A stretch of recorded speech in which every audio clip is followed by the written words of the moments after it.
अस्सलाम वालेकुम, मैं हूँ सादिया सईद।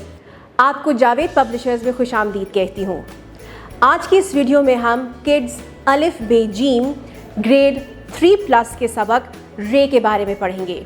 तो चलते हैं अपने सबक की तरफ। अस्सलाम वालेकुम दोस्तों, मेरी और डोडो की तरफ। डोडो, आपको क्या हुआ? और आप रो रहे हैं? आप रो क्यों रहे हैं? ओ, इसको दादी जान याद आ रही है। कोई बात नहीं, दादी जान आने वाली है कुछ ही दिनों में। रोते तो नहीं है, अच्छे बच्चे नहीं रोते, शाबाश। अब आप सोच रहे होंगे कि डोडो रो क्यों रहा है और ये दादी जान को याद क्यों कर रहा है। दरअसल दादी जान हमारी रावलपिंडी गई हुई हैं कुछ दिनों के लिए घूमने फिरने के लिए। तो वो जो है डोडो उनको ज़रा याद कर रहा है, क्योंकि दादी जान डोडो और मुझको रोज़ाना रात को राजा और रानी की कहानी सुनाया करती थी, जिसको हम सुन के लुत्फ़अंदोज़ हुआ करते थे। तो बस मिस कर रहा है दादी जान को बहुत ज़्यादा। अब इसको कोई ये बताए कि अनकरीब दादी जान आने वाली हैं वापस। हम ज़रा इनको बताएं कि हम दादी जान को कहाँ और कैसे छोड़ने के लिए गए थे और वहाँ पे क्या कुछ हुआ था हमारे साथ। क्या ख्याल है, बताना चाहिए? अब हुआ ये कि पिछले महीने हमारी दादी जान ने फ़ैसला किया रावलपिंडी जाने का। तो मैं और डोडो ने सोचा कि क्यों ना हम दादी जान को रेलवे स्टेशन छोड़ने जाएं। तो हम रेलवे स्टेशन चले गए। वहाँ पे हमने 3-4 रेलगाड़ियाँ देखी और वो रेलगाड़ियाँ आवाज़ें कैसे निकाल रही थी, है ना? चलो सारे बच्चों ज़रा हम एक दफ़ा रेलगाड़ी तो बन के दिखाओ, कैसे करते हैं। कूक कूक, ऐसे बनते हैं हम रेलगाड़ी। और वहाँ पे ऐसे किया था ना। अच्छा खैर, हमने दादी जान को रेलगाड़ी के डब्बे में उतारा और जैसे ही हम रेलगाड़ी से बाहर निकले तो वहाँ पे शू तेज़ी से हवाएं चलने लग गई और उन हवाओं से रेत उड़ के हमारी आँखों में चली गई और हमें बहुत ज़ोर की ख़ारिश होने लगी, मुझे और डोडो दोनों को। फिर इतने में हमारी दादी जान ने रुमाल गीला करके दिया, जिससे हमने अपनी आंखें साफ़ की और हमारी आंखें बेहतरीन ठीक हो गई। और आपको पता है रेत जो है और कहाँ कहाँ पाई जाती है? बिल्कुल, ये कल ही हमने देखा था टीवी पे, रेगिस्तान में रेत पाई जाती है। खैर, आज तो आपको पता है अम्मी ने हमारे लिए घर में बहुत मज़ेदार खाना बनाया है। तो आप ऐसा करें, आप जाएं और जाके उधर खामोशी से बैठ जाएं ताकि मैं जल्दी से टीचर से बात करूं और हम काम ख़त्म करके घर जाएं। क्या ख्याल है आपका? ठीक है, अब आपने रोना बंद कर देना है क्योंकि दादी जान वापस आने वाली हैं। ठीक, चलो अब सबको खुदा हाफिज़ बोलो। अल्लाह हाफिज़। डियर टीचर्स, कहानी सुनाने के बाद हम अपने सबक रे का आगाज़ फ्लैश कार्ड्स के साथ करेंगे।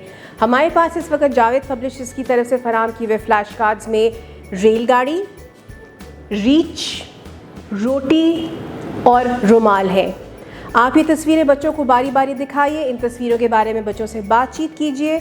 बातचीत करने के बाद आप बच्चों को इन्हीं तस्वीरों के नामों के बारे में बताइए और इसके साथ साथ बताइए कि ये नाम किस आवाज़ से शुरू होते हैं। ये नाम शुरू होते हैं रे र से। बिल्कुल, रे र रेलगाड़ी, रे र रीच, रे र रोटी और रे र रुमाल। और अगर आपकी क्लास में कुछ और भी चीज़ें रे से शुरू होती हैं तो बच्चों को उसके बारे में भी ज़रा बताइए और बच्चों से पूछिए, बताओ, ढूंढ के बताओ मुझे आखिर हमारी क्लास में और कौन सी चीज़ें हैं जो रे से शुरू होती हैं। लेकिन ये ज़रूर जहन में रखिएगा कि ये वाली एक्टिविटी कराने के लिए आपकी क्लास में रे से मौजूद होने वाली चीज़ें मौजूद ज़रूर हों, वरना बच्चे क्या ढूंढेंगे। ठीक जी। इसके बाद हमने जब बच्चों को ये वाली फ्लैश कार्ड्स करा दिए, फिर हम बच्चों से किताब खुलवाएंगे। किताब का सफ़ा रे खुलवा के जो तस्वीर हमारे पास मौजूद है उस तस्वीर के बारे में हम बातचीत करेंगे और उसी के साथ साथ इस तस्वीर के नीचे जब हमने बातचीत कर ली और रे र की आवाज़ बच्चों से दोहराई करवा ली, तो फिर उसके बाद हम खेलेंगे एक छोटी सी गेम।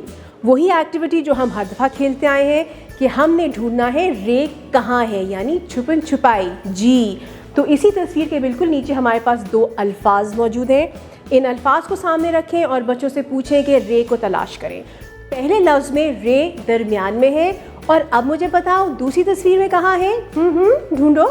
शाबाश, यहाँ पे ये आखिर में आता है। ज़बरदस्त। तो अब जल्दी से एक दफ़ा मुझे दोबारा से बताओ कि रे की आवाज़ क्या है? रे र। शाबाश, ये तो बच्चों को पता चल गया। और आपने डियर टीचर्स मुख्तलिफ बच्चों से पूछते जाना है कि रे की आवाज़ क्या है।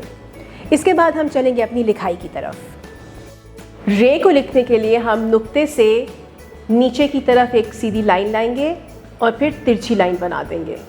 ये है हमारी रे की शक्ल। पहले हम करेंगे प्री राइटिंग प्रैक्टिस। उसके लिए बच्चे हवा में लिखेंगे, अपनी कलाई पे लिखेंगे, अपने साथी की कमर पे लिखेंगे, मेज़ पे लिखेंगे, सैंड ट्रे पे लिखेंगे, और फिर आप बारी बारी बच्चों को बुला के बोर्ड पे लिखवाएंगी। प्री राइटिंग प्रैक्टिस कराने के बाद आप जावेद पब्लिशर्स की तरफ से फराहम की हुई एक्टिविटी बुक का सफ़ा नंबर 34 और 35 खुलवाइए। जहाँ पे रंग भरवाना है वहाँ पे बच्चों से रंग भरवाइए, और उसके बाद बच्चों से लिखवाई करवाइए। लिखवाई कराने के बाद आखिर की 2 लाइनें बच्चों को आप होमवर्क के तौर पे दे सकती हैं।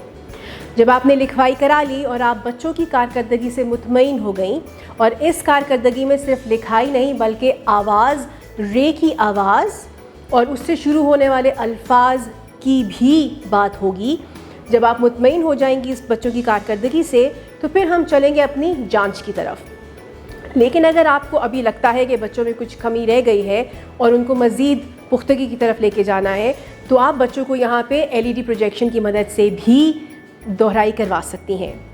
दोहराई कराने के लिए आप LED प्रोजेक्शन खोलिए, तस्वीर को सामने रखिए और बच्चों से उस तस्वीर के बारे में बातचीत करते जाइए, और इसके साथ साथ मुख्तलिफ बच्चों से रे की आवाज़ पूछिए। दोहराई कराने के बाद हम चलते हैं अपनी जांच की तरफ। जांच के लिए हमारे पास 2 किस्म की जांच है, एक है ज़ुबानी जांच और दूसरी है लिखाई की जांच। ज़ुबानी जांच के लिए हमारे पास वही LED प्रोजेक्शन मौजूद है।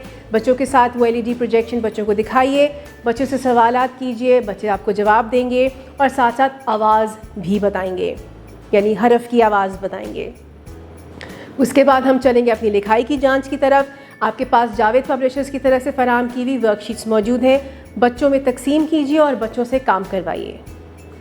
आपकी समाअत का बेहद शुक्रिया। अपना बहुत ख्याल रखिएगा। जुड़े रहिएगा बोलती किताबों के साथ।